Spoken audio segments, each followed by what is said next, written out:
দাদুর sign. But আমাদের কাউকে কিছু না জানিয়ে মিঠু মামকে সবটা লিখে দিল। আমি এখন বুঝতে পারছি কেন আজকে আমাদের সব শোরুম বন্ধ ছিল।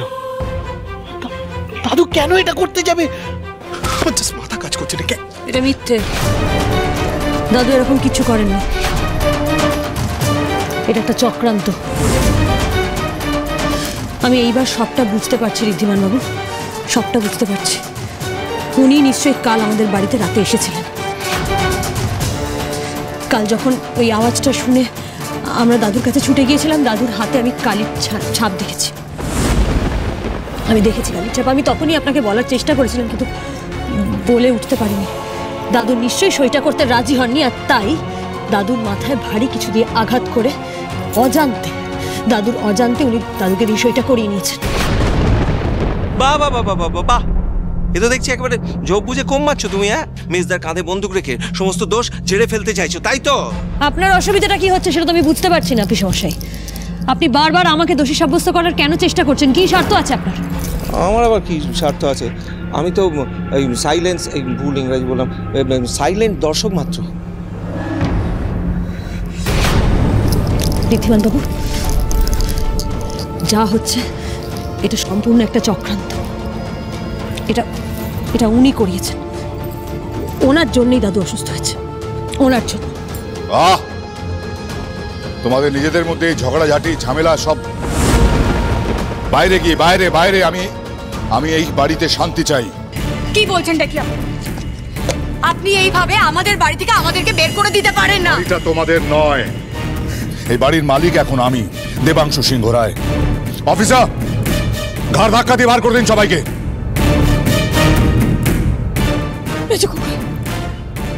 আসুন আসুন, আপনি যাব না। আসুন আমার গায়ে এলো। আসুন। মেজো খোকা এরকম করিস না। তোর পরিবার, তোর আপনজনের সঙ্গে এরকম করিস না মেজো খোকা। আমি তোর মা, আমি তোকে। মেজো খোকা, আমি যাবো না। মেজো খোকা। তোমরা দাঁড়িয়ে আছো কেন? চাল চেতুটাকে নিয়ে যাও বেদিতে। আজ থেকে সিংহরায় বাড়িতে আর জগদ্ধাত্রী পুজো নয়। এই বাড়ির এখন একজন বিধাতা, একজনই ভগবান, দেবাংশু সিংহ রায়।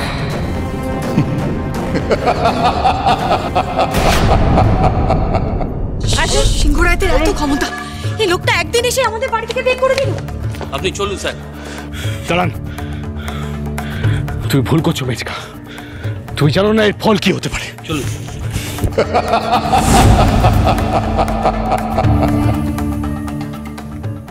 দেখেছো তো বাবা, আমার কাছ থেকে সবকিছু কেড়ে নিয়ে যেভাবে আমাকে তুমি বাড়ি থেকে বার করে দিয়েছিলে, আজ তোমার কাছ থেকে সবটা কেড়ে নিয়ে তোমার পরিবারকে আমি বাড়ির বাইরে বার করে দিয়েছি।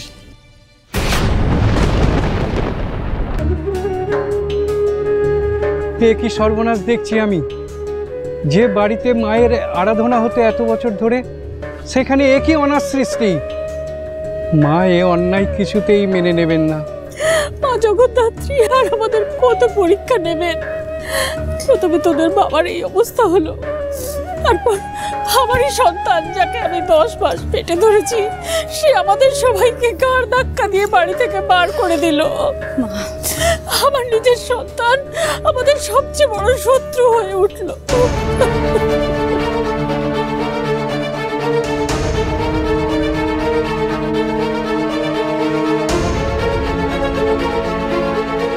এবার কি হবে ঋদ্ধি? হ্যাঁ বাবা, পুজো হওয়া তো দূরে থাক, আদি বাড়িটা পর্যন্ত হাতছাড়া হয়ে যাচ্ছে। যে শুনলে না তোমার মেজকা বললো বাড়ি ব্যবসা সব কিছু নিয়ে নেবে। হ্যাঁ, বাড়ি চলে গেলে তো সবাই মিলে পথে বসবে। সব কিছুই হবে না, কিছুই হবে না। আমি আজই উকিলের সাথে কথা বলবো। কেউ এভাবে আমাদের আদি বাড়ি কেড়ে নিতে পারে না। না, সে তুমি উত্তেজনার বসে বলছো ঠিক আছে, কিন্তু ওদের কাছে তো ওই শ্বশুর বাবার সই করার কাগজ আছে। হতে পারে না। আমি জানি যে দাদু কিছুতেই স্বেচ্ছায় বাড়ির কাগজে সই করে দিতে পারে না। মেজকা মিথ্যের আশ্রয় নিয়ে এটা হয়তো করতে পারে, কিন্তু আমি শেষ পর্যন্ত আমার লড়াই ছাড়বো না। সিংহরায় বাড়িতে মা জগদ্ধাত্রীর পুজো বন্ধ হয়েছে, এর ফল আমাদের সবাইকে ভুগতে হবে।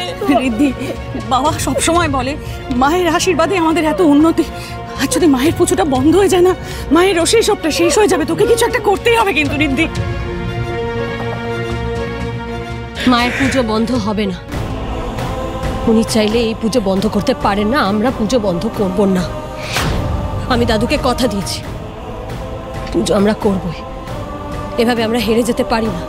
আর মা সবটা দেখছেন, উনি বিনা দোষে আমাদের শাস্তি দেবেন না। আমরা আগে পুজো করে মাকে তুষ্ট করব, তারপর সমস্ত অন্যায়ের প্রতিকার মা নিজের হাতেই করবে। কি মুশকিল, বাড়িটা হাতছাড়া হয়ে গেলে পুজোটা করবে কোথায়? যেখানে সম্ভব হবে সেখানেই করব। ঠাম্মি, এই আদি বাড়িতে না হোক অন্য কোথাও করব। সবাই মিলে একসাথে সিংহরায় বাড়ির প্রত্যেকে একসাথে পুজো করাটাই তো আসল। তা কি করে হবে করি? এখানে এই ভিটে ছাড়া আমরা পুজো করব কি করে? এই ভিটেতে আমাদের পূর্বপুরুষ জগদ্ধাত্রী মাকে স্বপ্নে পেয়ে 101 বছর আগে এখানে প্রতিষ্ঠা করেছিলেন। পুজো করার একটা উপায় আছে মা। ঠাকুরমশাই, কি উপায়? যা ঘটেছে সবটাই আমি দেখেছি, তাই ছুটে এলাম এটা বলতে। একটা জায়গা কিন্তু আছে যেখানে পুজোটা হতে পারে। কোথায় ঠাকুরমশাই? আসুন আমার সাথে।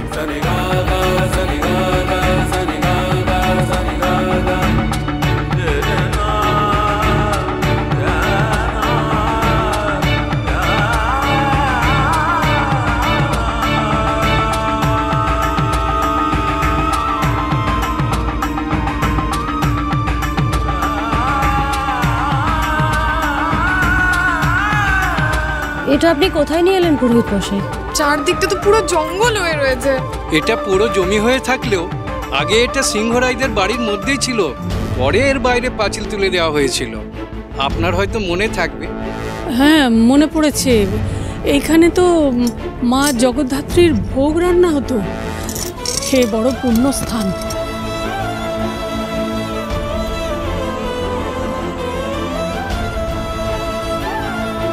এখন তো এখানে পুরো জঙ্গল হয়ে আছে, এখানে পুজো করা তো অসম্ভব।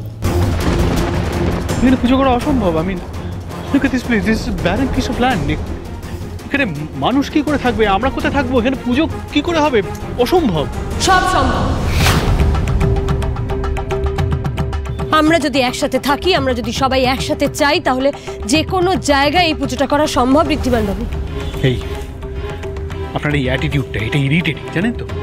আপনি কিছু না জেনে বুঝে সবসময় ঝাঁপিয়ে পড়েন। কি করে হবে সেটা একবারও ভাবেন না। আপনি এবার বন্ধ করুন এসব। রাগারাগি করিস না ঋদ্ধি, একটু শান্ত হ না। শান্ত তুমি ওনাকে হতে বলো। কি করে এরকম একটা কথা দেখেছো? এরকম একটা ধুলোর মধ্যে আমরা পুজো করবো? এখানে মানুষ থাকবে, এখানে পুজো হবে?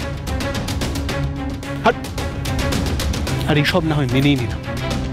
এইটুকু সময়ের মধ্যে প্রতিমা কোথা থেকে আসবে বলুন? তার ব্যবস্থা কোথা থেকে হবে?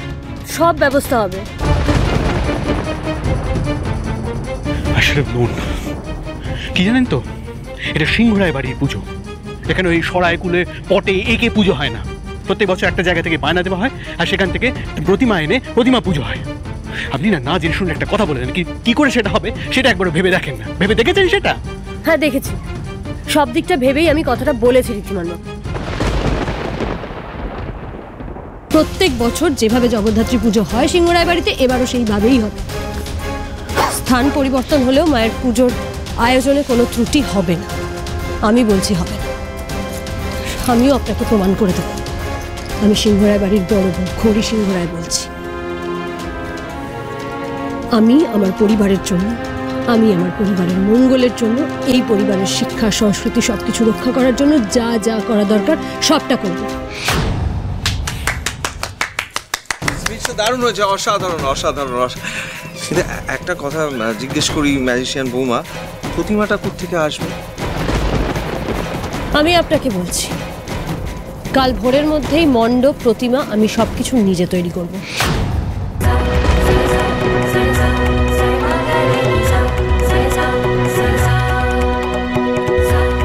আর এবার পুজোতে যে বাধা দিতে আসবে তাকে খড়ির মুখোমুখি হতে হবে।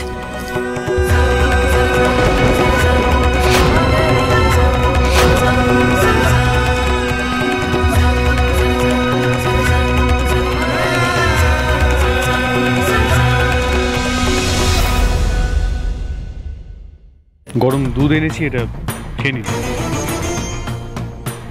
এই দুধটা খেয়ে তুমি আর মাথা তুলে দাঁড়াবার অবস্থাতেও থাকবে না।